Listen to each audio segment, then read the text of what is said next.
Natalia a condus cu grijă mașina pe locul de parcare și a suspinat. Era aproape acasă.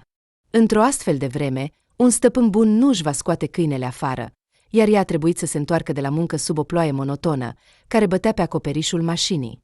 Dar nu-i nimic. Acum va fi acasă, îl va săruta pe soț, va pune masa pentru băieții ei și va putea în sfârșit să se relaxeze și să se odihnească. În față sunt weekendul, iar asta înseamnă că va avea o oportunitate minunată de a-și recupera forțele și echilibrul sufletesc. Femeia a ieșit din mașină, a apăsat pe telecomandă, a auzit răspunsul semnalizării și, dând din cap cu satisfacție, s-a îndreptat spre intrare. Astăzi, Natalia nu a trecut pe la supermarket din cauza vremii proaste și, prin urmare, a mers ușor.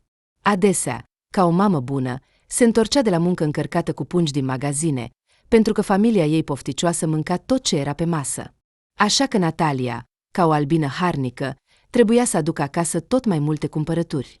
Dar astăzi, ea și soțul ei, împreună cu cei doi băieți adolescenți, vor trebui să se descurce cu ce au acasă, pentru că a merge la supermarket în această ploaie este sinucidere, pur și simplu o sinucidere evidentă. Împreună cu canalizările pluviale nefuncționale, și asta în centrul orașului, în curând va începe un adevărat armagedon pentru șoferi. Chiar la intrare, Natalia a observat un bărbat care, văzând-o, s-a trezit brusc și a început să o examineze cu atenție. Chiar, poate, prea atent. Era foarte evident, deoarece în jurul ei nu mai era nimeni. Bărbatul, un om de vârstă medie, într-o jachetă neagră oarecare, s-a uitat la fața Nataliei și nu și-a îndepărtat privirea până când tânăra femeie nu a dispărut în clădire. Ce prostie! A murmurat Natalia pentru sine, în timp ce liftul zbura undeva sus și cobora încet spre ea. Aș putea să jur că acel tip de la intrare m-a așteptat pe mine. Dar de ce? Ce scop avea să stea acolo? Nu, probabil, sunt doar fantezii și prostii. Pur și simplu am fost singura care a trecut pe acolo, așa că și-a concentrat atenția asupra mea. Probabil, sărăcuțul așteaptă să treacă ploaia sub acoperișul intrării, iar eu am fost singura lui distracție. Liftul s-a deschis deja, dar în loc să pășească în cabină, Natalia s-a întors brusc și a ieșit afară. S-a bucurat foarte mult când, deschizând ușa intrării, a văzut că bărbatul încă stă acolo. Aveți nevoie de ajutor? A strigat Natalia, încercând să acopere zgomotul ploii. S-a întâmplat ceva? Deloc. De ce ai crezut că am nevoie de ajutor? Vocea bărbatului era foarte plăcută, caldă, un fel de bariton catifelat, de care Natalia a avut o slăbiciune încă din tinerețe. Pur și simplu stai aici singur, ca să nu te uzi. Natalia a ridicat privirea și a arătat cu ochii spre un cascade formată din apă care curgea de pe acoperișul intrării. Poate că ai nevoie de ajutor să ajungi acasă? Mulțumesc! Ești o persoană bună. Bărbatul a făcut un gest cu mâna, a vrut să mai spună ceva, dar apoi s-a răzgândit. Am un cal de fier și o șansă 100% să ajung acasă. Dar oricum, îți mulțumesc foarte mult. Pot spune că mi-ai reabilitat credința în umanitate, care acum este foarte șubredă. Bărbatul a zâmbit pentru ultima dată, a dat un cap în semn de aprobat și a sărit câțiva pași până la mașina lui, care, se pare, era parcată chiar acolo, în apropiere. Natalia a ridicat din umeri și s-a întors în clădire. Probabil că arăta amuzant, dar, în opinia tinerei femei, era mai bine să te interesezi dacă cineva are nevoie de ajutor decât să treci indiferent pe lângă. Așa era ea. Și ce să faci cu această trăsătură de caracter? După a doua încercare, Natalia a pășit totuși în lift și, după câteva minute, deja scutura apa de pe gluga jachetei în holul ei. Feii ei erau deja acasă și se străduiau din răsputeri să facă pe cei care nu au jucat un joc video în rețea, ci s-au ocupat cu lucruri utile. Cel mare a demonstrat temele făcute, iar cel mic a început să povestească despre viitoarele competiții de box tailandez.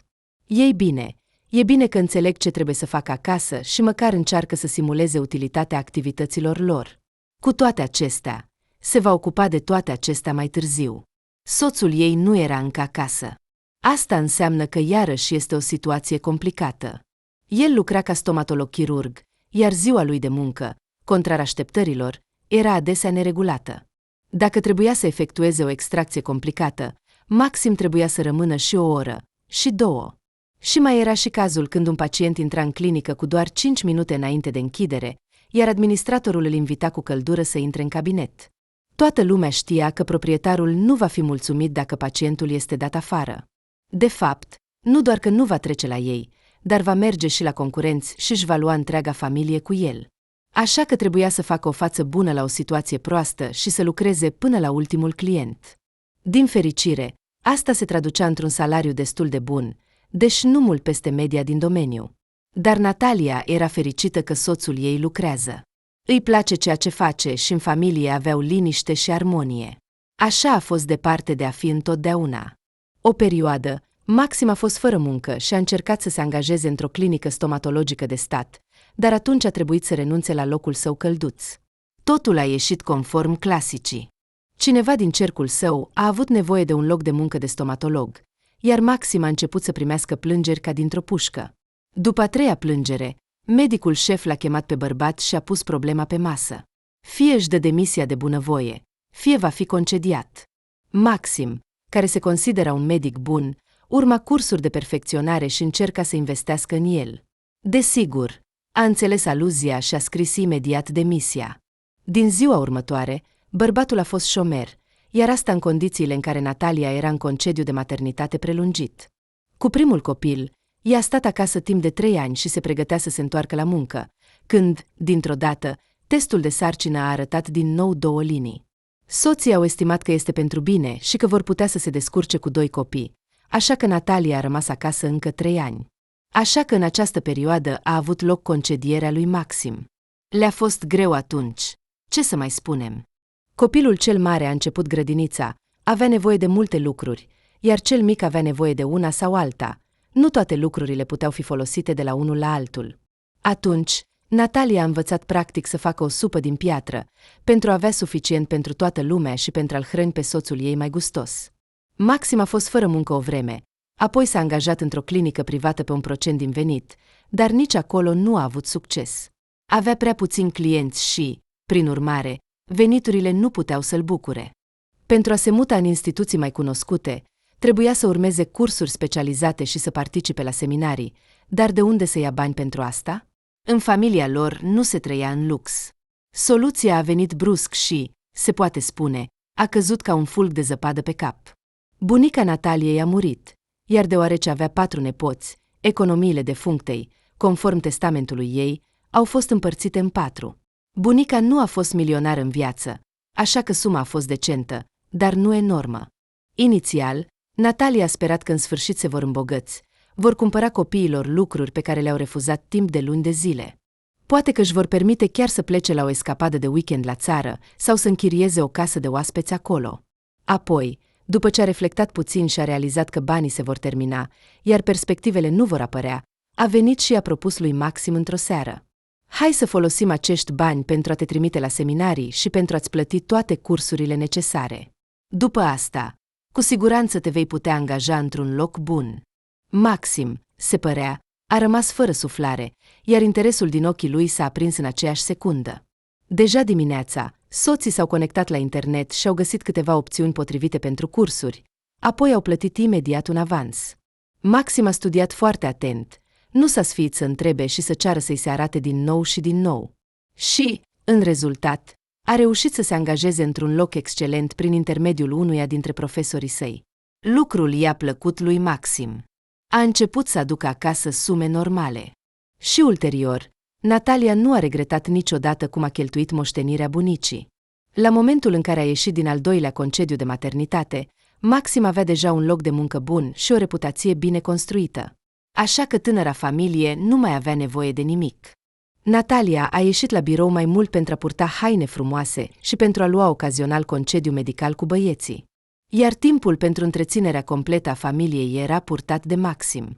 Bărbatul nu a uitat niciodată să-și mulțumească soția pentru contribuția pe care a adus-o la bunăstarea familiei lor și la bunăstarea lui personală. "Dacă nu ai fi fost tu, probabil că nu aș fi reușit să devin stomatolog," îi spunea Maxim, îmbrățișând-o pe iubita lui și sărutând-o pe umăr. Natalia era complet mulțumită de ceea ce avea. Un soț iubitor și bâlând, atent și grijuliu, care nu uită niciodată de aniversări și sărbători.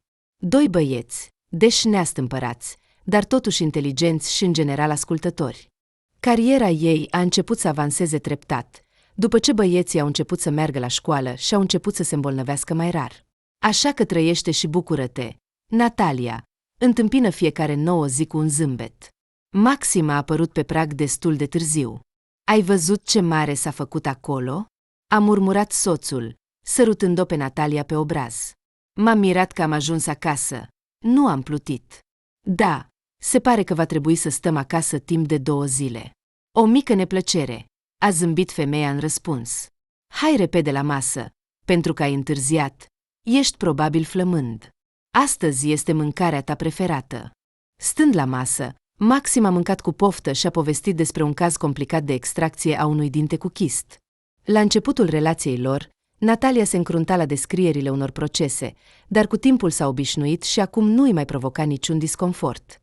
Până la urmă, toți avem organisme construite după un șablon și totul se poate întâmpla, așa că a ascultat cu calm despre problemele cu vârfurile rădăcinilor, iar ei doi au trecut în camera lor. În timp ce băieții își făceau temele sau, cum bănuia Natalia, făceau pe cei care își fac temele, soții au fost lăsați singuri. Maxim se odihnea, întins în fotoliu și uitându-se la știri pe telefon, iar Natalia s-a așezat să brodeze. Avea o astfel de pasiune, broderia cu mărgele sau mărgele mici. Tânăra femeie spunea că o liniștește. Pe mine, dimpotrivă, mă face mai nervoasă, răspundea de obicei Maxim. Nu-mi pot imagina să fac o astfel de muncă minuțioasă. Și asta îmi spune un stomatolog. Natalia râdea, iar Maxim râdea și el, îmbrățișând-o pe soție și strângând-o la piept. Bărbatul s-a dovedit a avea dreptate în tot ce privește zilele de weekend. Plimbarea a trebuit anulată, iar orice ieșire de asemenea. În grupurile locale de mesagerie au fost publicate 10 de fotografii despre cum mașinile literalmente plutesc pe străzi. Canalizările nu făceau față, iar serviciile comunale munceau din greu. Totuși, deja în a doua jumătate a zilei, Maxim a fost sunat, iar el, sărind repede în pantaloni, a spus: trebuie să merg la clinică, acolo este un caz interesant. Natalia a fost foarte surprinsă, pentru că, de obicei, soțul ei nu era deranjat în weekend. Sâmbăta și duminica, pacienții erau primiți de stomatologul terapeut, iar asta era întotdeauna suficient. În răspuns la privirile nedumerite ale soției, Maxim a ridicat din numeri. Ce pot să fac, draga mea? Sunt un om subordonat. Mi s-a spus să vin. Voi veni. Cred că voi primi o primă. Sau poate altceva. Un lucru pot spune cu siguranță. Dacă acum ignor cererea șefului de a ieși, nu voi avea nimic bun. Natalia a fost de acord cu asta. L-a asigurat pe soț că îi va fi foarte dor de el. L-a sărutat pe Maxim pe buze și a închis ușa în urma lui. Dar acum avea un întreg weekend liber, pe care îl putea dedica curățeniei și gătitului. În a doua jumătate a zilei, ploaia abia mai șuiera pe fereastră, iar tânăra femeie a decis că este momentul să iasă la cumpărături. Dacă în câteva ore natura se va dezlănțui din nou, nu-i va mai păsa, pentru că tot ce avea nevoie era cumpărat și adus acasă. A decis că nu își va deranja feii, să învețe liniștiți, și va merge singură la cel mai apropiat supermarket. Ce surpriză a avut Natalia când, lângă intrare, a văzut mașina cunoscută. Își amintea exact că străinul de ieri, care i s-a părut nefericit și supărat, a urcat într-o Toyota gri cu numere frumoase. Aceeași mașină stătea acum pe parcarea de lângă casa ei. Totuși, proprietarul mașinii nu era nicăieri de văzut. Probabil, a decis femeia, acest om locuiește totuși în apropiere, deși nu l-a mai văzut niciodată înainte. Ce prostie sunt! Îmi imaginez ce a gândit despre mine când am încercat să-l ajut ieri. A venit acasă, iar aici sunt binevoitorii care se bagă în seamă. Natalia s-a urcat în micuța ei mașină roșie și a ieșit rapid din locul de parcare. Nu a văzut că din Toyota gri o urmărește cu atenție. Duminica a fost, de asemenea, marcată de vreme ploioasă, așa că a trebuit din nou să stea acasă. De data aceasta, însă, Maxim nu a fugit nicăieri, dar tot timpul se uita la telefon. Natalia a observat asta, dar a preferat să nu spună nimic. S-a gândit că soțul ei este foarte îngrijorat din cauza unor procese de muncă. Să nu cumva să se întâmple ceva neplăcut la clinică, iar ea să nu știe nimic și să nu-l poată ajuta. Nu mă ascunzi nimic? A întrebat tânăra femeie, apropiindu-se de umărul lui Maxim seara. De la această întrebare neașteptată, bărbatul a tresărit. De ce ai crezut că ascund ceva de tine? Maxim a privit atent în ochii cenușii ai soției. Pur și simplu te comporți foarte ciudat. Te uiți tot timpul la telefon, de parcă aștepți un apel sau o veste neplăcută. Natalia a ridicat din numeri. Ea însă și nu știa de ce soțul a reacționat așa, altfel nu ar fi început această discuție la miezul nopții. Noaptea trebuie să se ocupe de alte lucruri decât cele pe care, de fapt, le planificaseră ei cu Maxim.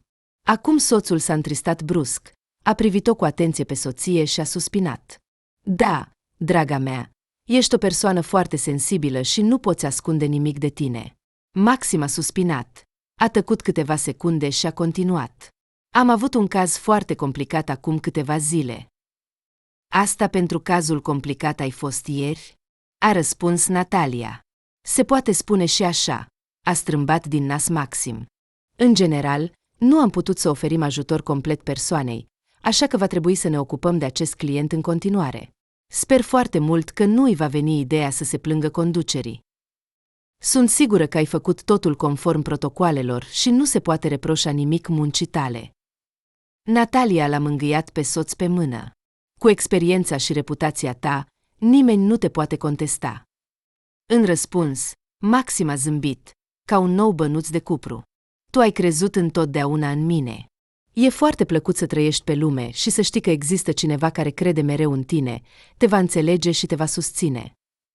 Natalia a adormit în brațele soțului ei iubit și s-a gândit cât de norocoasă a fost. Maxim a fost prima și singura ei iubire de până acum. Ce să mai spunem de până acum? Atâtea ani petrecuți împreună, încât este absolut clar. Căsătoria lor este pentru totdeauna. Și din nou, zilele de muncă au început să o agite pe Natalia. Exact până în momentul în care s-a întors acasă supărată și confuză. O mare parte din muncă a fost respinsă de conducere și a fost ordonat să fie refăcută. Ce om normal s-ar putea bucura de o astfel de perspectivă? Domnișoară, scuzați-mă, pot să vă iau un minut? O voce a strigat-o la intrarea în clădire, iar Natalia s-a întors automat spre voce. Tu! Nu a putut să-și ascundă uimirea. Eu, același bărbat pe care l-a întâlnit vineri în timpul ploii, se sprijinea din nou de intrarea în clădirea ei. Te rog să mă ierți, dar cred că trebuie să discutăm. Dacă tânăra femeie ar fi avut o stare bună, nu ar fi fost deloc nepoliticoasă cu acest om. Poate că pur și simplu ar fi trecut pe lângă el. Sau poate ar fi glumit. Dar acum Natalia vedea totul în culori sumbre. Și nu voia să vorbească cu nimeni. Nu mă interesează comercianții ambulanți. Nu cumpăr produse din reclame la televizor. Nu mă interesează schimbarea bancnotelor economiilor mele cu unele mai noi. În general, îți vei pierde timpul degeaba. Dar eu nu sunt un comerciant ambulant, a strigat bărbatul cu un minut înainte ca Natalia să închidă ușa în urma ei. Trebuie să vorbim. Este vorba despre soțul tău, Maxim. Dacă nu ar fi fost ultima frază, Natalia ar fi chemat liftul. Dar vocea acestui străin ciudat, care știa cum îl cheamă pe soțul ei, a interesat-o pe tânăra femeie. Într-adevăr, când este vorba despre cel iubit, ea trebuie să fie mereu în alertă. Are el probleme? Natalia a deschis ușa și a scos capul prin deschiderea formată. Dacă ai ceva de spus, spune acum, pentru că am puțin timp. El nu are probleme deocamdată, a observat bărbatul cu o expresie sumbră, iar Natalia a observat că la aceste cuvinte el și-a strâns pumnii. Dar te rog să mă ierți, foarte curând vor apărea. Voi face tot posibilul ca Maxim să aibă probleme. Deci, chiar așa? Probabil că este un concurent sau un invidios al lui Maxim care a venit acum la ea. Cel mai simplu ar fi, desigur, să-l ignoreze și să-l trimită pe bărbat în voiaj liber, dar atunci el ar putea să lovească pe Maxim pe la spate. Natalia și-a imaginat brusc că este un detectiv privat care trebuie să afle întreaga poveste a complotului și să-și protejeze soțul iubit. Și ce ți-a făcut el? De vrei să te răzbuni? Femeia a deschis ușa intrării și s-a așezat în fața interlocutorului. Hai, dacă ai spus A, spune și B, nu tăcea, pentru că plec și voi face o plângere la poliție pentru că mă urmărești pe soțul meu. De unde să știu eu, dintr-o dată, că ești vreun bandit? Chiar arăt ca un bandit? Bărbatul a zâmbit trist și Natalia a fost nevoită să recunoască imediat că nu seamănă deloc. Dar de ce mă supraveghezi atunci sub bloc? A găsit repede ce să spună femeia. Poate ești un asasin, iar această apariție obișnuită este doar o parte din imaginea ta profesională? Bărbatul a zâmbit din nou, iar zâmbetul său a părut din nou forțat și trist.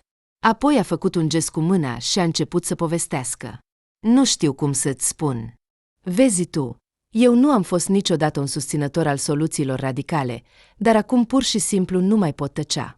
Cu atât mai mult cu cât te privește. Natalia. Direct. Știi cum mă cheamă? Nu s-a putut abține femeia. Știu foarte multe despre tine. A dat din cap bărbatul încet. Dar, crede-mă, nu din cauză că sunt un asasin sau că am adunat informații despre tine cu vreo intenție neplăcută. În primul rând, vreau să înțeleg cu ce trăiește și respiră acel bărbat cu care mă înșală soția. Și, în plus, mă înșală de mult timp, de cel puțin 6 luni. Ce legătură are familia mea cu soția ta? Natalia a ridicat din numeri. Ascultă, spui niște prostii și cred că ar trebui să te adresezi fie poliției, fie unei instituții de psihiatrie, fie și uneia, și celeilalte în același timp. Nu e bine când oameni ca tine umblă pe stradă. Au trecut câteva minute, până când femeia s-a trezit brusc și l-a privit pe străin cu ochii mari. Ce vrei să spui cu asta? Vrei să spui că soția ta și Maxim al meu? Nu, asta e complet imposibil. Ce ai inventat? Pur și simplu îl calomniezi pe soțul meu. În loc de răspuns, bărbatul i-a întins telefonul. Acolo, pe ecran, Natalia a văzut fotografii. Bărbatul și femeia stăteau unul în fața celuilalt într-o cafenea. Știa acel loc. Maxim o dusese acolo de multe ori. Era unul dintre localurile lor preferate. Ce vrei să spui cu asta? A întrebat Natalia cu o voce distrusă. Nu te cred. Pune-le deoparte. E o falsificare. Chiar și copiii din zilele noastre știu că pentru astfel de lucruri se poate folosi Photoshop. Nu am deloc intenții de a-ți face rău. Bărbatul a suspinat și a îndeplinit cererea ei. Telefonul a dispărut în buzunarul jachetei. Pur și simplu nu poate continua așa. Vreau să-mi scot soția la lumină și să am posibilitatea să-mi iau copiii. Ce poate educa o astfel de femeie ca ea? Dar ca să nu ai un șoc de surpriză când totul va ieși la iveală, iată. Dacă e să fiu sincer, am visat să mă întâlnesc cu soțul tău față în față și să discut, dar acum am realizat că e o idee proastă. De ce ai realizat asta? A întrebat Natalia automat. M-am gândit brusc că e puțin probabil să mă pot abține dacă îl voi vedea în fața mea pe acest nenorocit și cu siguranță îi voi da o palmă. Nu mi-ar mai fi trebuit să-i arăt o carte înainte de a mi pune la punct atât soția, cât și amantul ei. Apropo, bănuiesc că pentru Jenca el nu e primul. Așa că, cum se spune, va fi distractiv. Nu schimba canalul. Așa că, fată. Bărbatul a ridicat din numeri într-un mod stângaci și s-a întors să plece. Natalia îl privea uimită în spate. Mintea tinerei femei refuza să accepte ceea ce tocmai aflase. Era literalmente o ruptură a întregii sale viziuni asupra lumii. Așteaptă! A strigat Natalia după bărbat. Oprește-te! Te rog! Înțelegi că e o revoluție? Pentru familia mea, această revoluție a avut loc atunci când am început să o suspectez pe soția mea de infidelitate. Bărbatul a suspinat și s-a întors spre ea. De câteva săptămâni îi observ pe ei pentru a fi sigur de tot. Știți, nu mi-ar plăcea să mă duc la soția mea iubită și să-i spun că doarme cu primul venit, iar de fapt soția mea își petrece tot timpul în salonul de înfrumusețare cu o prietenă. Așa că a trebuit să mă transform în detectiv și să o urmăresc de la distanță. Te asigur, această fotografie este una dintre cele mai decente. Nu am vrut să-ți fac un rău semnificativ. Deci, mai sunt și indecente. Natalia și-a deschis ochii și l-a privit pe interlocutorul ei fără să clipească. Ce ar trebui să fac acum? Pur și simplu nu știu. Nu sunt pregătită. Nimeni nu este pregătit. Bărbatul s-a întors din nou să plece. Era evident că această discuție îi provoca o adevărată durere. Amândoi s-au oprit în indecizie, pentru că discuția trebuia să continue, dar nici Natalia, nici interlocutorul ei nu știau cum să procedeze corect. Atunci femeia a luat inițiativa, cerându-i neinvitatului să o ducă în mașină pentru a discuta. Nu am urmărit-o pe Genia, cum încercând să se justifice, a spus bărbatul, numindu-se Stas, pur și simplu am început să observ că ea întârzie constant la muncă. Are un loc de muncă, știți, de tip birou. Și când a început să vină regulat cu câteva ore mai târziu, desigur, am început să suspectez ceva. La început, nici nu am putut crede că o mamă a 2 copii poate să se comporte așa. Apoi m-a lovit ca un ciocan în cap. A început să se aranjeze, a cumpărat un parfum nou, și-a revizuit garderoba, și-a făcut o nouă coafură. În general, nu pot exista 2 păreri. Cum înțelegeți? Natalia era gata să se lovească cu palma în frunte. Maxim al ei, de asemenea, a început să întârzie la muncă. Și exact în această perioadă. Desigur, el nu și-a făcut coafuri noi, dar bărbații, cum se știe, se consideră frumuseți perfecți din naștere. În general, am luat mașina unui prieten, ca să fie o mașină necunoscută, și am urmărit-o pe Genia. Am văzut totul în aceeași zi cu ochii mei. Mi-a venit să ies din spatele volanului, să alerg la ei și să întreb ce se întâmplă, dar apoi am realizat că nu voi auzi nimic bun. Genia este o persoană adultă. Dacă a ajuns la asta, atunci a o reeduca pur și simplu nu este corect. Acum toate resursele ar fi mai bine direcționate pentru a se asigura că fiicele nu cresc așa. Natalia a suspinat și a privit cu o privire speriată ușa blocului. Acolo, se poate spune, îi rămăsese viața ei fericită de familie. Acum, desigur, nu va mai putea fi la fel. Și ce ar trebui să facem acum? A întrebat ea încet. Noi. Bărbatul a privit atent la interlocutoarea sa. Nu m-am așteptat că te vei alătura acestei lupte. Ești mamă, iar mamele își păstrează copiii automat. Dar tu intenționezi să lupți doar pentru copii? A întrebat Natalia la rândul ei. Mi se pare, Stas, că înțelegi totul greșit. Poate că ei sunt doar prieteni? Vrei să-ți arăt câteva videoclipuri educaționale? Stas s-a prins de volan atât de tare încât articulațiile degetelor i s-au făcut albe. Nu, cu Genia s-a terminat, dar nu vreau să încep totul acum. Voi aștepta momentul în care voi aduna suficiente dovezi compromițătoare. Am un venit bun, mult mai mare decât al ei, și ea îmi va răzbuna prin copii. Suntem căsătoriți de 12 ani și avem 2 fiice. E clar și evident că îmi vor stabili pensia alimentară, iar acestea vor fi de multe ori mai mari decât salariul ei. Am lucrat întotdeauna legal și nu am ascuns nimic. Adică ea va continua să umble după bărbați și va face asta cu banii mei? Cum e asta? Ha? Iar fetele vor rămâne singure. Și cu legislația noastră nu am nicio șansă să-mi iau fiicele, dacă sunt încă prea mici. Dacă, desigur, nu găsesc puterea să aștept, să suport și să găsesc vreo dovadă compromițătoare. O dovadă de o forță distrugătoare, astfel încât să nu mai aibă gândul să-mi ceară pensie alimentară și să se agațe de copii. La tine măcar există un scop, a spus Natalia cu tristețe. Iar eu, se pare, conform cuvintele tale, nu pot avea un astfel de scop. Dar trebuie să decizi pentru tine, vrei să păstrezi această căsnicie sau nu. Stas s-a uitat atent la ea. Acolo deja te vei decide. Știți, am o mică rugăminte pentru tine. Auziți asta? Tânăra femeie s-a încordat.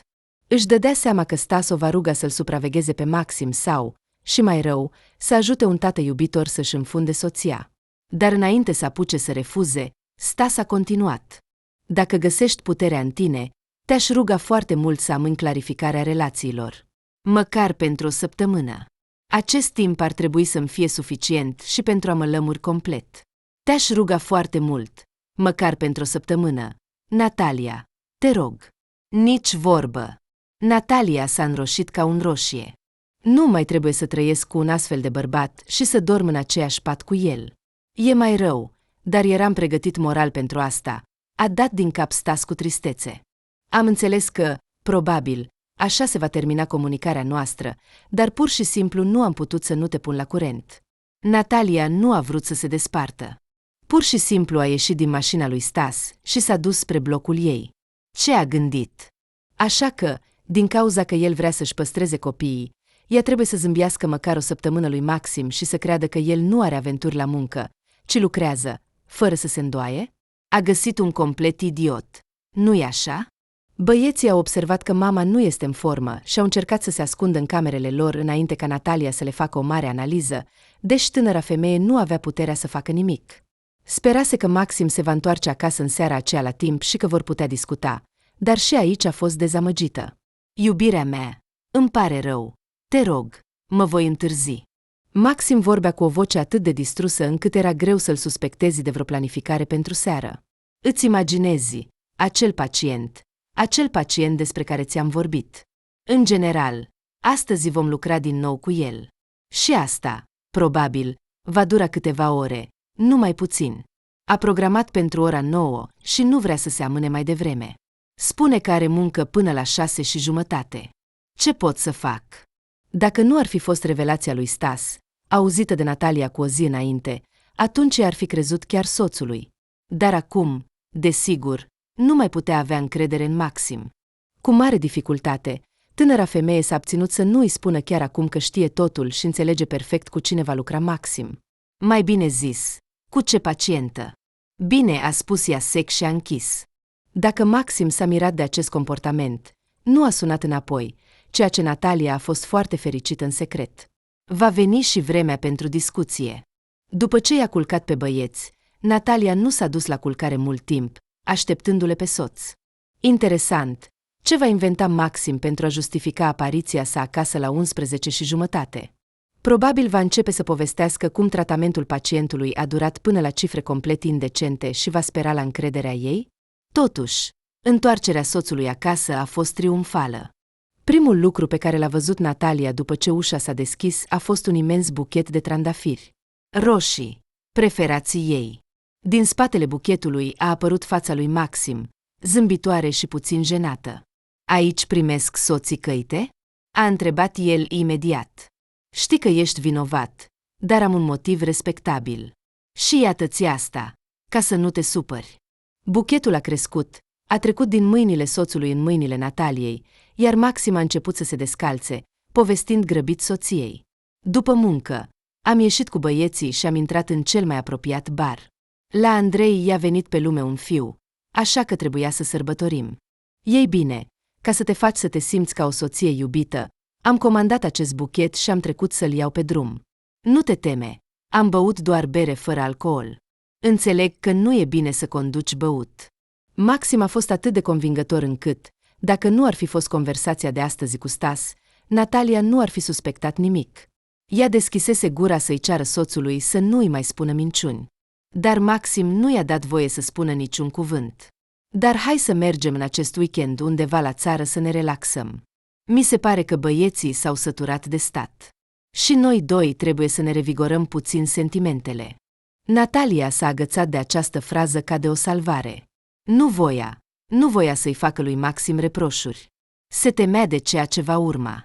Înțelegea că, după ce soțul va realiza că ea știe totul, păstrarea familiei în forma ei actuală nu mai are sens. Dar nu putea să se împace cu asta. Așa că, în loc să-l acuze pe Maxim și să pronunțe discursul pregătit dinainte, pur și simplu a dat din cap și a acceptat propunerea soțului de a ieși la țară. Nu vei regreta nimic, a spus solemn Maxim. Ei bine, în casa noastră se va servi cina soților întârziate? Sau ai pregătit doar desert pentru mine astăzi? Atunci voi trece cu plăcere la dulce. Dând din ochi, Maxim a mers la baie să-și spele mâinile, iar Natalia stătea în hol ca un stâlp de sare. Poate că, totuși, Stas greșește? Sau poate că toate acestea sunt intrigi ale concurenților? La început, ea credea că e fotosop, iar prima impresie este întotdeauna cea mai corectă. Nu se poate. Pur și simplu nu se poate ca Maxim să râdă de sentimentele ei și în același timp să fie atât de bâlând și afectuos cu ea. Natalia știa, desigur, poveștile triste de la rudele și prietenele ei, dar niciodată nu s-a întâmplat ca un soț să îndeplinească orice capriciu al soției, să fie gata să petreacă timp cu ea și să ofere cadouri, iar apoi să se dovedească că el umblă de mult timp prin alte paturi. În mintea tinerei femei nu se putea încadra că Maxim ar putea să se comporte așa. Nu, cu siguranță e o greșeală. În dimineața următoare, abia deschizând ochii, Natalia a aruncat o privire pe fereastră și a suspinat ușurată când nu a observat pe parcarea din fața blocului mașina gri cunoscută. Poate că Stas a decis să nu vină astăzi. Sau poate că planurile lui s-au schimbat. Sau poate că e un provocator. Dar, oricum ar fi, discuția cu Maxim nu va avea loc astăzi. Și asta e bine. Natalia nu știa încă ce va face și dacă va face ceva, dar nu era pregătită să-și schimbe radical viața chiar acum. Au 2 copii. Trebuie să se gândească mai întâi la binele băieților și să găsească o modalitate de a dovedi sau de a infirma vina soțului. Desigur, dacă ar fi văzut cu ochii ei ceea ce îi spusese Stas, ar fi fost mai ușor să ia o decizie, dar nu acum. Nu acum. Acum Natalia nu poate. Întreaga zi a fost gânditoare. La muncă, obișnuită să tasteze pe tastatură, nu a participat la discuțiile drăguțe dintre femei care se desfășurau de obicei în biroul lor. Unele dintre fete nici nu au observat, iar altele, desigur, s-au întrebat ce s-a întâmplat cu Natalia Sergievna. Oh, fetele, am început să citesc un roman detectiv interesant, a spus Natalia, aruncând o umbră pe gard. Așa că a trebuit să mă rup de acolo și să mă duc la muncă. Ce roman detectiv? S-a auzit din colțurile biroului. Dacă nu e ceva roz și plin de lacrimi, ca romanele lui Donțova, atunci te vom susține întotdeauna în pasiunea ta. Și atunci Natalia a avut o idee interesantă. Da, acolo era vorba despre un cuplu de familie interesant.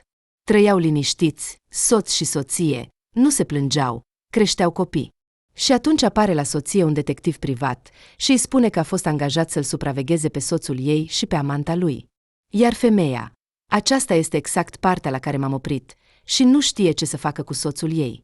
Ea nu știe, de fapt, dacă soțul ei umblă sau sunt doar niște zvonuri. Dacă nu știe, atunci să afle. Au urmat sfaturi instantane din toate părțile. Nu e o carte originală. Așa ceva există și în viață. Doar că, de obicei, soția află că are soț cu coarne în ultimul moment, când bărbatul deja s-a pregătit să-și înceapă o nouă viață. Așa că se poate spune că în această carte femeia a avut noroc. După muncă, închizând computerul și strângând documentele de pe birou, Natalia a realizat că, pentru prima dată de mult timp, picioarele ei nu o duc acasă. De obicei, încerca să plece cât mai repede, pentru a se întoarce acasă și a fi cu familia ei. Dar acum, Maxim aproape că se va întârziat și nu are nicio dovadă că se va întârziat cu adevărat la muncă. Doar speranța și credința în mai bine. Și băieții trăiesc, de asemenea, viața lor, iar ea e oarecum de prisos. Nu-i așa? Interesant. Natalia Sergievna. Citești cărți. Contabila în vârstă, Veronica Semenovna, a prins-o pe Natalia de cot și au ieșit împreună în coridor. Mă gândeam de ce stai așa tristă și parcă te-ai scufundat în apă. Da, viața e cam nefericită. Natalia a încercat din răsputeri să zâmbească, dar a ieșit slab. Știți cum se întâmplă. Parcă m-am obișnuit cu totul. Totul merge ca pe roate, iar apoi, dintr-o dată, și se dovedește că nu iese nimic. Știu. A dat din cap Veronica Semenovna. Știu multe despre asta, pentru că nepotul meu, Dima, îți amintești, ți-am povestit. Așadar, el a terminat Academia Ministerului Afacerilor Interne și a tăiat cariera în organe până la cel mai mic detaliu și acum lucrează de vreo 5 ani ca detectiv. Privat? A ridicat Natalia ochii spre interlocutoarea ei. Nu, imaginează-ți, de stat. A râs Veronica Semenovna. Ei bine, desigur, privat. Ce alți detectivi avem? În general, m-am gândit că, dacă cumva, subliniez, dacă cumva ai nevoie să te adresezi unui astfel de specialist, voi face o recomandare pentru tine. Uite, eu știu cel mai bine că în viață se întâmplă tot felul de situații și în orice caz trebuie să stai ferm pe picioare. În tăcere, femeile au ajuns la parcare. Natalia nu a spus nimic în răspuns angajatei, dar s-a notat în minte că această variantă nu va fi cea mai proastă. Așa va putea să afle exact tot ce ține de fidelitatea lui Maxim. Și apoi se va putea lua o decizie finală. Un detectiv privat este o persoană neimplicată, nu ca Stas, și nu va dezamăgi niciodată. Rezultatul câtorva zile chinuitoare de gândire a fost o conversație prudentă cu angajata. Așa că, cum pot să discut cu nepotul tău? Va găsi timp pentru mine? Veronica Semenovna nu a aruncat cuvinte în vânt, așa că, după câteva zile, a organizat o întâlnire pentru Natalia cu acest om. Am înțeles totul. Un bărbat slab, puțin vorbăreț, a privit fotografiile pe care le-a adus Natalia. Cred că nu va fi greu. Sper foarte mult că acest Stas nu a reușit să sperie cuplul. Dar ce căutăm? De fapt, ceva concret? Nu cred că căutăm ceva concret. Vreau doar să știu totul înainte de. înainte de a lua o decizie finală. Natalia a dat din cap și și-a îndreptat privirea spre masa din lemn. Înțelegi, mă tem mereu că aș putea face o greșeală și totul să nu fie așa cum este în realitate. Acest Stas ar putea fi o persoană interesată, iar fotografiile, Photoshop. Un punct de vedere foarte rațional, a dat din cap detectivul privat și a privit fata cu o privire atentă și pătrunzătoare. Sincer, întâlnesc pentru prima dată o astfel de rațiune. De obicei, în astfel de cazuri, femeile se aruncă cu o bâtă în mână și apoi nu mai poți să întorci și să repari nimic. Vom ajunge la adevăr. Ciudat. Din momentul în care Natalia i-a încredințat lui Dima să se ocupe de această situație, a simțit cumva o ușurare. A început chiar să perceapă plecările frecvente ale lui Maxim seara ca pe momente de lucru. Cum se spune, nu prins, nu hoț. Și în ceea ce privește faptul că Dima este un profesionist capabil să facă față sarcinii încredințate, nu avea nicio îndoială. Și Veronica Semenovna nu ar fi recomandat-o unei persoane complet neprofesionale. Toate aceste griji și neliniști și-au pus amprenta asupra sistemului nervos al tinerei femei. Natalia a început să sufere de insomnie și din acest motiv a avut de suferit, deoarece dimineața trebuia să se pună în ordine și să meargă la muncă, indiferent de ora la care adormise cu o seară înainte. Maxim știa despre această problemă a ei și chiar i-a recomandat o pastilă bună pentru somn. Dacă nu ar fi fost ocupat cu munca, m-aș fi ocupat eu de problema ta. Cred că în curând se va rezolva ceva și vom petrece mai mult timp împreună. Maxim i-a făcut cu ochiul și i-a pus mâna pe talia soției. Până atunci, ia pastile. Cu somniferele, a fost într-adevăr mai ușor să adorm. Natalia a simțit o ușurare și acum putea aștepta liniștită verdictul lui Dima, se simțea aproape stabilă și ușoară, dar un incident neașteptat a scos-o din nou din ritm, așa cum s-a dovedit, pentru mult timp. În acea seară a uitat să ia medicamentul și a adormit singură, neașteptat de ușor și liniștită. Totuși, organismul a refuzat să fie înșelat pentru mult timp, așa că Natalia s-a trezit cu mult înainte de răsărit. Răsucindu-se în stânga și în dreapta, tânăra femeie a realizat că soțul ei nu era în dormitor și deja voia să-l cheme pe Maxim, când a auzit dintr-o dată un murmur ciudat din spatele ușii. Deoarece Natalia era acum un ghem de nervi, a avut destulă minte să devină suspicioasă și să încerce să se miște cât mai încet. Direct în cămașa de noapte, tânăra femeie s-a furișat pe vârfuri pe coridorul bucătăriei, din spatele ușii închise, unde Maxim purta o conversație. Aici, vocea soțului a devenit mai slabă. Îți spun că nimeni nu va afla. Maxim, se pare, dintr-un motiv oarecare, era nervos și încerca să-și convingă interlocutorul. Nu există nicio evidență așa ceva, înțelegi? Mai bine zis, există jurnale de evidență, dar totul este o ficțiune, așa că să facem cum am planificat și nu trebuie să dăm înapoi acum. Bărbatul a tăcut o vreme, probabil ascultând ce îi se spune, iar apoi a început din nou să insiste pe punctul său. Ascultă, ești ca soția mea, care se împotrivește punctului ei de vedere. Nu poți să-l miști pe acest baron nicăieri. Nu, doarme acum, îți spun cu certitudine. În general, să facem cum am decis și să fie ce va fi. Banii, știi bine, nu se câștigă singuri. Personal, am nevoie de bani. Pentru că atunci când voi pleca, înțeleg că Natalia se va agăța de fiecare centimetru pătrat din apartament și de fiecare bănuț acumulat în conturi. Tu ești o persoană liberă, pentru că te-ai dat afară cu un picior în fund, iar eu va trebui să dansez aici dansuri rituale, pentru a nu fi suspectat de nimic până când voi fi pregătit. Așa că gândește cu capul, când vom face asta, și să nu spunem nimănui nimic. Să spunem că Natalia a fost șocată, nu este să spunem nimic. Era evident că Maxim vorbea cu un bărbat, dar conținutul acestei conversații pur și simplu nu se leagă. Cel mai probabil, Maxim a decis, cum se spune, să se pună pe picioare, dar înainte de asta voia să se asigure pentru toată viața. Faptul că ea, Natalia, avea rolul de statistică și de asigurător al confortului său până în acel moment fericit, când el va considera că are suficiente bani pentru fericirea viitoare, putea fi trecut cu vederea. Era evident pentru tânăra femeie. Dar faptul că Maxim, se pare, îndemna un cunoscut de-al său la acțiuni ilegale, dădea o nuanță complet nouă întregului eveniment, făcându-le să pară sumbru și înfricoșător. Natalia a auzit cum Maxim s-a ridicat. Probabil că acum va ieși din bucătărie și o va vedea. Tot timpul, Întorcându-se să se asigure că fanta de lumină de sub ușa bucătăriei nu se lărgește, tânăra femeie s-a grăbit să se întoarcă în dormitor. Și foarte bine a făcut.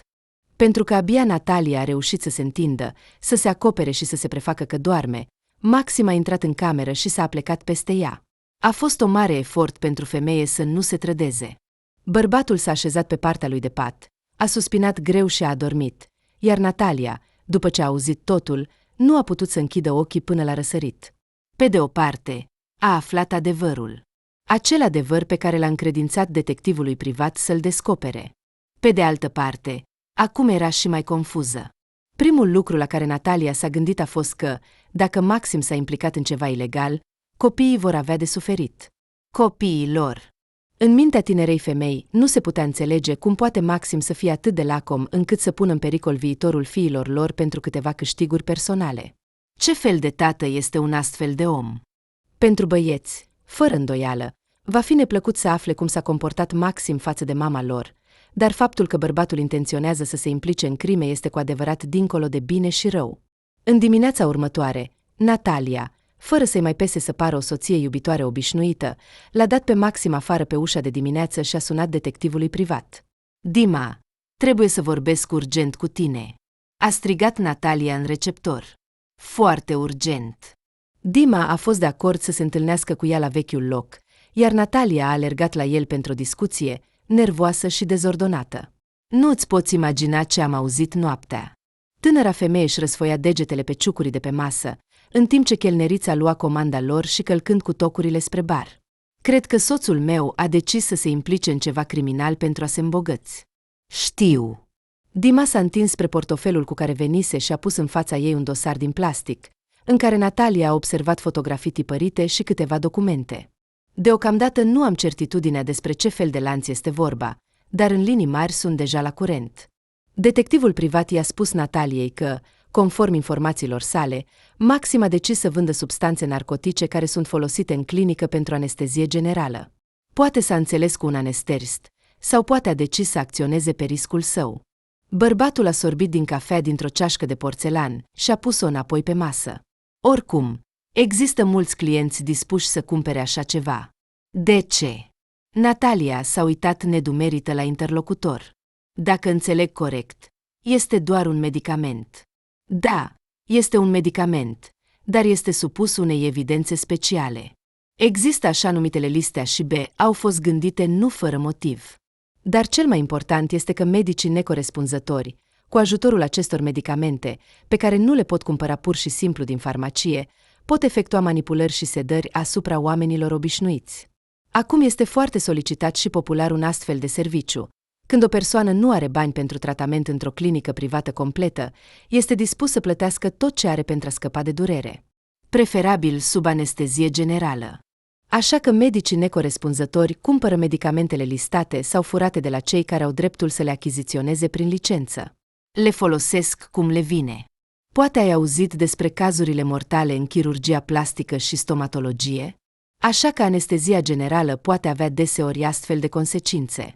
Clienții sunt dispuși să plătească, pentru că întotdeauna vor exista clienți săraci care au bani pentru astfel de escroci, dar nu au bani pentru doctori buni.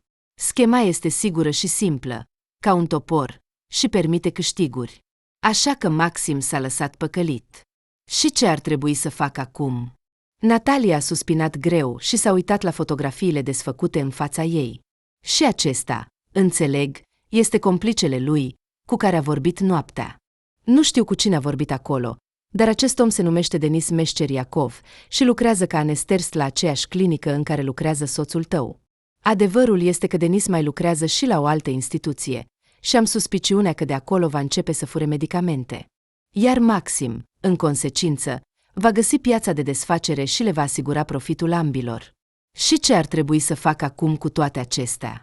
A întrebat Natalia, strângând degetele la tâmple. Deci, Maxim nu doar că a decis să plece la amanta lui, dar se ocupă și cu lucruri ilegale pe la spatele angajatorului său. Apropo, dacă ai dori să faci plecarea soțului tău memorabilă, astfel încât să rămână în minte multor alți bărbați, am putea, așa să spunem, să facem publice planurile și activitățile lui. Fii sigură că foștii mei colegi vor înțelege foarte bine dacă le voi transmite materialele adunate. În cadrul acordului nostru, nu am dreptul să acționez pe riscul meu, dar, ca fost ofițer, te-aș ruga, Natalia, să faci tot posibilul pentru ca oamenii să nu moară sub anestezie care ar putea fi de proastă calitate sau administrată de un medic necalificat. Acum, poți spune că nu ești o soție înșelată, ci o persoană de la care depinde viața și sănătatea multor altora. Te rog, ia o decizie corectă. Natalia era extrem de departe de medicină, dar înțelegea că interlocutorul ei avea dreptate. Nu este fără motiv că medicamentele pentru sedare nu pot fi cumpărate la dorința proprie. Asta înseamnă că, dacă poate ajuta măcar cu ceva alți oameni, o va face. Să-i facem un foc de artificii. Tânăra femeie și-a ridicat ochii spre detectiv și, dintr-o dată, a zâmbit timid. Ei bine, atunci nu trebuie să faceți nimic până când nu voi aproba totul și nu voi lua o decizie. Închizând dosarul, Dima a rezumat pe scurt, pentru a nu-l alarma pe Maxim. Da, Natalia a fost chiar confuză. Dar ce se va întâmpla cu Stas? Soțul acelei, ai înțeles, da? El nu va aștepta atât de mult. Tânăra femeie i-a reamintit pe scurt detectivului că singurul scop al lui Stas este să rămână aproape de fiicele sale și că nu va accepta probabil să aștepte. Dar ai fost de acord? A observat rațional Dima, așa că acum să se descurce și el. Ușor de spus să se descurce. Dacă Natalia nu l-a mai văzut pe Stas probabil, după ce s-a descărcat, bărbatul a decis să renunțe la încercările de a lua legătura cu Maxim și acum nu mai venea la bloc. Nu, nimic mai simplu. Detectivul parcă a citit gândurile tinerei femei și i-a întins o foaie cu numărul de telefon scris. Trebuie să știu totul despre subiecții mei. Nu-i așa? La câteva minute după ce detectivul a ieșit din cafenea, Natalia îl suna pe Stas, prezentându-se confuz și cerând bărbatului permisiunea de a se întâlni pentru a discuta față în față. Acest lucru ar putea fi util pentru cazul tău, despre care mi-ai vorbit acum câteva zile, a sugerat Natalia, pentru a-l convinge pe Stas să se întâlnească. Fără prea mult entuziasm, dar bărbatul a fost de acord. Și când Natalia i-a făcut o astfel de cerere neașteptată, s-a simțit chiar puțin jenat. Se aștepta cu siguranță la altceva. Ești sigur că vrei să aștepți? Îmi amintesc că ai spus că nu vrei să te afli în aceeași încăpere cu un astfel de om. Am aproape totul pregătit. Mărturiile că eu mă ocup în principal de copii sunt adunate. Și, de fapt, nivelul cheltuielilor pentru copii este, de asemenea, documentat. Așa că pot să-i fac soției pretenții chiar și mâine. Și-ți poți imagina cât de bine va merge cazul tău dacă iubitul ei va fi acuzat de înșelăciuni cu medicamente narcotice. Natalia s-a plecat spre interlocutorul ei peste masă și a început să-și mângâie unghiile pe masa lustruită. Acest fapt în instanță va fi ca o cârpă roșie pentru un taur. Probabil că niciun tribunal, chiar dacă cineva ar dori foarte mult, nu va lăsa copiii cu o astfel de mamă. Și vei putea dovedi asta. S-a încruntat Stas. Este o acuzație destul de serioasă, dar ai dreptate, poate avea un efect de bombă. Și ce îmi rămâne? A dat din cap Natalia, cu o expresie tristă. Acum, în familia ei, tânăra femeie se simțea ca pe o potecă de război. Bine că au început vacanțele și băieții i-a trimis, sub un pretext plauibil, la părinții ei. De ce să stea copiii în apartament, dacă mama și tata au o casă privată în suburbie și întotdeauna pot să se plimbe în aer liber? Ei bine, iată-ne și singuri, se poate spune, a doua lună de miere. Maxim a îmbrățișat-o pe Natalia din spate și a respirat adânc în gâtul ei. Propun să nu ne distragem cu tot felul de fleacuri precum cumpărăturile și să ne descurcăm cu ce avem în frigider. Așa nu va trebui să ieșim nicăieri. Poate că ne vom gândi la o altă activitate. Cu o lună în urmă, Natalia ar fi acceptat cu bucurie propunerea soțului ei și nu ar fi fost nimeni mai fericit decât ea. Totuși, acum toate cuvintele lui Maxim le percepea ca pe o minciună și o ipocrizie, ca pe o încercare de a-i învălui ochii înainte de cel mai important moment. Înainte de acel moment când o va părăsi cu 2 băieți, și bine că o va lăsa fără datorii și probleme. Știi, mă doare puțin capul, a spus Natalia și s-a mirat. Nu cumva a sosit acest moment? Nu cumva pentru prima dată în viața ei a refuzat soțului apropierea și încă sub un astfel de pretext? Maxim a observat și el această ciudățenie. N-aș fi crezut niciodată că soția mea ar putea folosi astfel de banalități, a râs Maxim. Dacă-ți sunt atât de antipatic, ai fi putut să inventezi ceva nou și original. Dar chiar mă doare capul și nu am dispoziție. Natalia s-a așezat în fotoliu și a încercat să nu se uite în direcția lui Maxim. Conversația nocturnă pe care bărbatul o purta în secret de ea nu putea dispărea din memorie.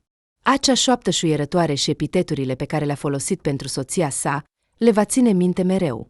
Ei bine, atunci, cred că plec la muncă. Maxim a făcut pe supăratul mortal. Și dacă nu sunt dorit aici, și nu mă așteaptă nimeni. Și eu am vrut ca totul să fie ca în familiile bune. Nataliei i-ar fi plăcut foarte mult ca timpul să treacă mai repede. Dima a cerut cel puțin o săptămână pentru pregătire și comunicare cu foștii colegi, iar tânăra femeie a fost sfâșiată de necesitatea de a aștepta. Nu mai putea fi ea însăși, și acest lucru o scotea din minți. Ei bine, sunteți gata? Amenința tânăra femeie mesajul detectivului aproape în fiecare zi, dar primea invariabil un răspuns negativ. Dima spunea că nu se face atât de repede și dacă vrea cu adevărat să-l preseze pe Maxim și nu doar să-l sperie și să-l facă să se ascundă, va trebui să aștepte. Și să facă asta în tăcere. Nu cumva ar fi mai rău să-l speriem, a scris detectivul odată și a trimis în plus o mulțime de emoticoane triste. Dar, oricât de mult a durat timpul, oportunitatea de a acționa a venit totuși. Până atunci, Natalia se convinsese că poate trăi fără Maxim, fără mâinile, ochii, căldura și îmbrățișările lui. Nu ar fi fost lângă ea un trădător care, în orice moment, ar putea să-și schimbe propriul bine și fericirea copiilor lor pentru dorințele sale. S-au înțeles cu Dima să se întâlnească a doua zi pentru a discuta totul în cele din urmă și a ajunge la o decizie comună. Iubita, trebuie să vorbim serios. Maxim s-a așezat lângă Natalia pe canapea și a pus mâna pe genunchiul soției. Am o discuție serioasă cu tine și ar fi mai bine să nu o amânăm. Ei bine, ești pregătită? Natalia înțelegea, desigur, că mai devreme sau mai târziu vor trebui să-și dezvăluie cărțile unul în fața celuilalt, dar nu se gândea că se va întâmpla atât de devreme. Și dacă detectivul nu a avut timp să pregătească totul, iar lui Maxim îi va reuși să scape de răzbunare? Poate că nu acum? Femeia a încercat să amâne inevitabilul, dar soțul a asigurat-o că nu are de ce să aștepte. Ai o expresie pe față, a spus Maxim, puțin supărat, de parcă aș vrea să-ți propun ceva neplăcut. Dar tu nu vrei? A întrebat timid Natalia și imediat a râs, ca și cum ar fi vrut să arate că a fost o glumă. În general, trebuie să plec din oraș pentru 2 zile. Se așteaptă o conferință medicală și trebuie să fiu acolo. Dar, din păcate, trebuie să-i transmit ceva unui coleg. Așa că te rog să faci asta pentru mine.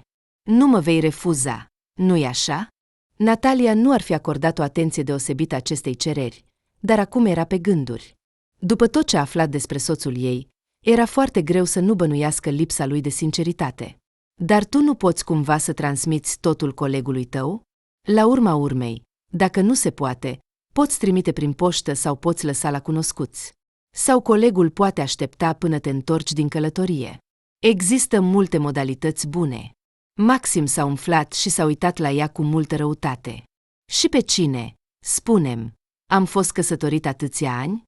Credeam că soțul și soția sunt un întreg și că mă vei ajuta în orice situație. Dar acum se pare că trebuie să-mi rezolv toate problemele singur? Dar permite-mi să-ți amintesc, nu te sfiești să folosești banii pe care îi aduc în casă. Ai o recunoștință foarte selectivă, Natalia. Tânăra femeie s-a uitat fix la soțul ei și, desigur, nu putea să rămână datorii. Dar tu, Maxim, nu ai fi ajuns la nivelul tău actual dacă nu ar fi fost banii primiți de la bunica mea. Să ne amintim cu ce bani ai mers la toate seminariile tale. Maxim s-a ridicat de pe canapea și a început să umble prin cameră, demonstrându-și astfel starea proastă. Așadar, așa ai început să vorbești. Să începem să numărăm bănuții? Te-am întreținut în toți acești ani și am tras de băieți, iar acum îmi refuzi să-mi îndeplinești o mică cerere? Nu era nevoie să fii foarte deștept ca să-ți dai seama că acest lucru, pe care trebuie să-l transmit colegului, înseamnă foarte mult pentru Maxim. Și Natalia a decis să cedeze. Dacă a început să joace acest joc, atunci va juca până la capăt. Bine, mă predau. A ridicat mâinile în sus, ca și cum ar fi vrut să arate că nu are intenția de a continua să se certe cu soțul. Ai câștigat. Maxim, am greșit. Dar știi, aceste plecări constante ale tale m-au săturat foarte mult. Vreau să trăiesc ca înainte. Vreau să trăiesc ca înainte. A repetat Maxim, așezându-se lângă soție și îmbrățișând-o de umeri. Cred că, draga mea, că în curând totul se va așeza și va fi ca înainte, doar că trebuie să mă ajuți. Aceasta va fi o expediție foarte importantă, nu trebuie să o pierdem sub nicio formă și trebuie să o predai direct persoanei. Înțelegi?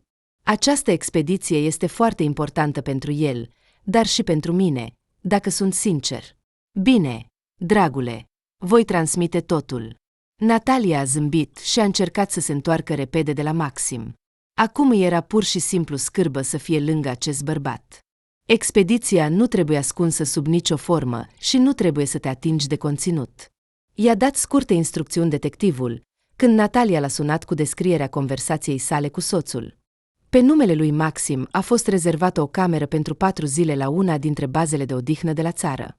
Camera este de categoria pentru tineri căsătoriți. Așadar, iată ce seminar are și iată ce călătorie de serviciu. Natalia a izbucnit, care bănui că este același lucru, dar acum putea fi sigură. Cred că ar trebui să ne intereseze mult mai mult conținutul expediției, a readus-o la realitate detectivul. Pentru a înțelege, Natalia, cu mâinile tale vor fi transmise droguri. Sunt mai mult decât sigur de asta. Vrei să spui că Maxim a decis să nu se murdărească cu astfel de lucruri și să facă totul prin mine? A strigat tânăra femeie și s-a speriat de strigătul ei. Se întâmplă uneori ca chiar și prin copii să se transmită, a observat Trisdima de la celălalt capăt al firului. În orice caz, vei primi instrucțiuni de la mine mai târziu, iar acum comportă-te natural și amintește-ți că totul se va termina în curând. Natalia a simțit o dorință arzătoare de a împărtăși informațiile primite cu Stas, dar în ultimul moment a decis că o sinceritate excesivă ar putea să se întoarcă împotriva ei. Rămânea doar să aștepte ca Maxim să îi mâneze expediția bine ambalată. Cutia mică era înfășurată cu bandă adezivă pe toate laturile și în interior se auzea ceva zgomotos.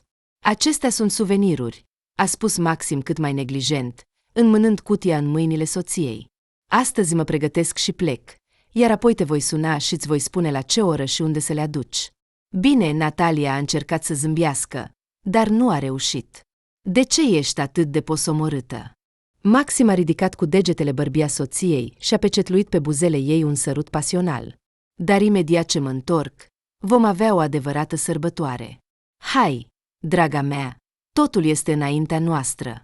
Natalia a zâmbit din nou forțat și l-a condus pe Maxim până la ușă. Adevărul este că, văzând cum își închide valiza, nu s-a putut abține de la o observație sarcastică.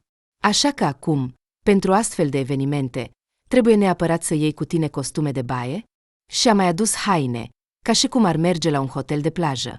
Nu înțeleg deloc. Max, te pregătești să pleci în vacanță sau să participi totuși la un eveniment serios? Mă bag în lucrurile tale. Maxim a răspuns iritat și s-a grăbit să închidă valiza. Evident, în prima parte a zilei vom avea niște lucruri oficiale, iar în a doua parte a zilei mă voi distra și voi relaxa. Asta e motivul pentru care am nevoie de haine de casă obișnuite. Dar costumele de baie? Natalia s-a uitat în ochii soțului și a avut pe față un zâmbet misterios de tip Mona Lisa. Costumele de baie sunt necesare pentru, pur și simplu, pentru orice eventualitate. Maxim a închis rapid fermoarul, a sărit în pantofi și a dispărut. Numai liftul a făcut zgomot pe etaj. Ei bine, Natalia, ai devenit spion. Femeia s-a uitat în oglindă și a observat cât de mult s-a palidit. Nu-i nimic, totul va trece. E bine că există ajutoare și consilieri. Maxim i-a spus soției să se întâlnească cu colegul său mâine în parc, lângă casa lor. A sunat de mai multe ori. Natalia și-a amintit să nu uite și să fie în contact. Maxim, mă consider retardată? După a treia apelare, răbdarea Nataliei a cedat. Îmi amintesc foarte bine că trebuie să transmit aceste suveniruri foarte importante din mână în mână. Te rog, nu mai suna doar cu acest scop. Altfel, jur că voi bănui că ai plecat nu la conferință, ci pur și simplu pentru distracție, altfel nu ai avea atât de mult timp. Bine, am înțeles. Se putea observa că Maxim se temea de faptul că se află la câțiva pași de expunere. Acestea sunt lucruri foarte importante, vechi, se poate spune chiar antiități, și nu trebuie să le pierdem sub nicio formă. Le voi transmite neapărat. Natalia a închis apelul și a ridicat ochii spre detectivul care stătea în fața ei. Ei bine, suntem gata? Totul este la locul lui, a dat un scurt din cap Dima în răspuns. Deși Natalia nu avea legături semnificative în comunitatea medicală, în afară de soțul ei, un scandal grandios care a izbucnit câteva zile mai târziu nu a trecut neobservat. Despre asta vorbeau toți cei care aveau vreo legătură cu medicina. Se pare că pentru mulți această poveste a fost un memento că tot ce este secret devine, mai devreme sau mai târziu, evident. Iar cei care voiau să profite de astfel de scheme s-au răzgândit brusc. De îndată ce colegul lui Maxim, care s-a dovedit a fi de fapt comanditarul drogurilor, a ridicat expediția și a plecat din parc, autoritățile l-au invitat la o discuție. Bărbatul a încercat să arunce cutia în cea mai apropiată pubelă, dar nu a reușit, mai ales că pe ea rămăseseră amprentele lui. În expediție au fost descoperite droguri pentru anestezie, iar bărbatul era anesters la una dintre clinicile stomatologice nu foarte mari. Astfel, detectivul privat a ghicit corect pentru ce scopuri erau destinate medicamentele furate de Maxim. Faptul că Maxim fura droguri și le vindea fără a-i păsa că acestea ar putea dăuna pacienților a fost dovedit foarte simplu și chiar elegant. Se pare că Dima s-a asigurat că colegii săi au intrat în contact cu conducerea clinicii unde lucra Maxim. Deoarece nu aveau nevoie de probleme, au fost de acord să instaleze camere de supraveghere în încăperile auxiliare, unde anterior nu existau. Evident, angajații nu au fost informați despre această mică acțiune. Așa că s-a întâmplat că toate acțiunile lui Maxim au fost surprinse de cameră.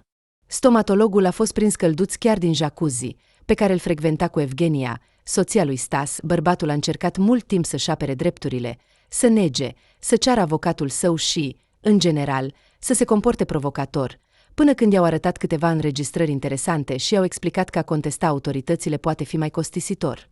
Deoarece Dima s-a îngrijit de siguranța clientei sale, niciun polițist nu știa despre rolul pe care Natalia l-a jucat în toată această poveste. Cu toate acestea, lui Maxim nu i-a venit în minte să se întrebe dacă soția sa va avea de suferit din cauza că a decis să o folosească ca pe un curier gratuit. În curând, după ce complicii au fost expuși, Natalia a observat din nou mașina gri cunoscută lângă blocul ei. Nu îi plăcea deloc să-l vadă pe Stas acum. Oricum, tocmai de la apariția lui în viața ei a început toată această poveste.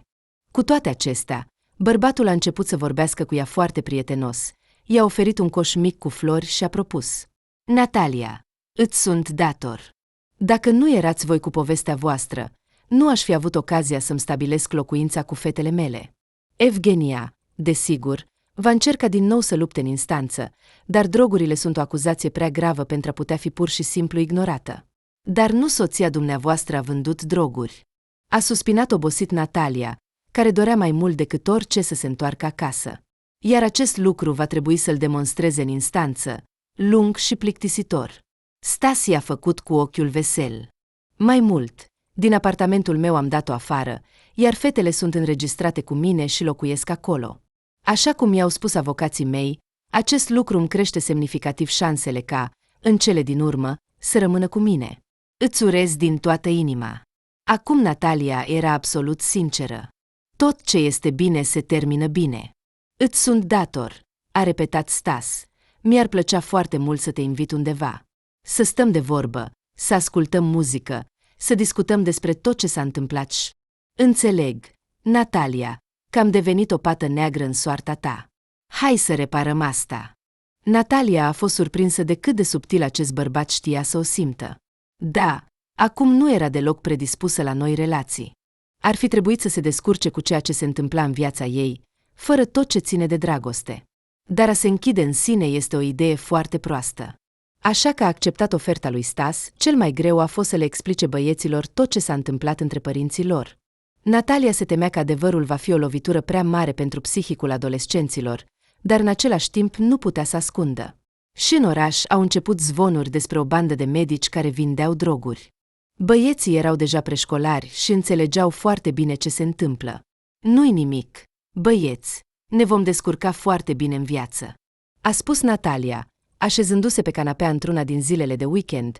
Va trebui să terminăm bine semestrul, iar apoi vom merge la bunici, ne vom umple cu fructe coapte și ne vom bucura de viață. Apoi se va întâmpla ceva. Nu te îndoi, mama, noi tot înțelegem. Fiul cel mare s-a uitat la ea cu o privire neașteptat de matură și, deodată, s-a apropiat de umărul Nataliei ca și cum ar fi fost din nou un copil. Uneori, în viață, Lucrurile nu se întâmplă așa cum ne dorim. Natalia a hârșit. Nu a vrut să le spună băieților ce avea acum în minte. Maxim, probabil, nu dorea să se împace cu faptul că se află în spatele gratiilor și avea o părere de sine exagerată. Cum altfel să explici încercarea lui de a lua legătura cu soția și de a-i cere Nataliei să ia imediat toți banii pe care i aveau puși deoparte pentru plata studiilor băieților și să încerce să ofere o mită pentru a le libera? Chiar și faptul că soția știa cu siguranță că Maxim nu a fost prins la o conferință științifică și deloc la un hotel de la țară, nu a clintit încrederea bărbatului în faptul că Natalia trebuie să-l ajute. Toate datoriile ți le-am returnat cu mult timp în urmă, când ți-am dat moștenirea mea. A încercat Natalia să-i răspundă soțului cât mai calm. Te rog, nu mă mai deranja. Nu ai dreptul. Vocea lui Maxim la telefon era atât de indignată și de tare, încât femeia a fost nevoită să îndepărteze telefonul de la ureche. Ești o parazită mizerabilă. Câți ani ai trăit pe banii mei, pe câștigurile mele, iar acum, vezi tu, ai decis să fugi frumos? Sau poate că ți-ai găsit deja un alt bărbat și aștepți doar să-ți dea o pedeapsă, ca să poți să sari în patul lui legal? Ce ai, Maxim? Cum ai putut să gândești așa? A exclamat Natalia. Totul este greșit. Dacă totul este greșit, atunci adu banii. Maxim vorbea repede. Probabil că timpul se termina. Da, Maxim, cum ai putut să crezi că aș aștepta momentul în care îți vor da o pedeapsă pentru a găsi un alt bărbat? Între timp, Natalia a continuat. Voi urma exemplul tău, dragul meu, și îți voi găsi o înlocuire chiar înainte ca asta să se întâmple. Așa cum se spune, am avut profesori demni. Natalia a închis telefonul și a blocat numărul de la care a sunat Maxim. Ei bine, acum soarta este aruncată. Nu, ea nu este deloc așa. Nu putea să se gândească la noi relații. Dar mai devreme sau mai târziu, în acest lucru tânăra femeie era sigură, va încerca din nou să fie fericită. Îi va fi din nou dor de căldură și apropiere. Și dacă va exista un bărbat pe lume care o va trata bine și va accepta copiii ei, de ce să nu spună din nou aceste 3 cuvinte magice: te iubesc? Iată-le pe Stas, de altfel, un tip bun. Este ferm hotărât că fetele lui vor avea o mamă. Poate că nu biologică, dar va apărea. Și nu este deloc sigur că va fi mai rău decât Evgenia, care umblă. Publicul a trăit cu povestea medicilor încă o vreme, iar apoi această veste a fost eclipsată de alta, mai proaspătă și mai fierbinte. Cu timpul, Natalia și-a aranjat într-adevăr soarta, dar nu se grăbea să se căsătorească cu al doilea ales al ei. Era un bărbat simplu, care lucra ca inginer la o fabrică, avea copii mari din prima căsătorie și, se părea, nu era împotriva de a lega o viață nouă cu ea. Dar frica teribilă, care s-a așezat în ea cândva, nu o lăsa pe tânăra femeie. Chiar și întorcându-se acasă de la muncă, Natalia se speria dacă vedea o mașină gri lângă bloc. Era fericită. Mai degrabă da decât nu. Avea tot ce îi trebuia pentru o viață fericită. Dar prudența s-a așezat pentru totdeauna în inima tinerei femei.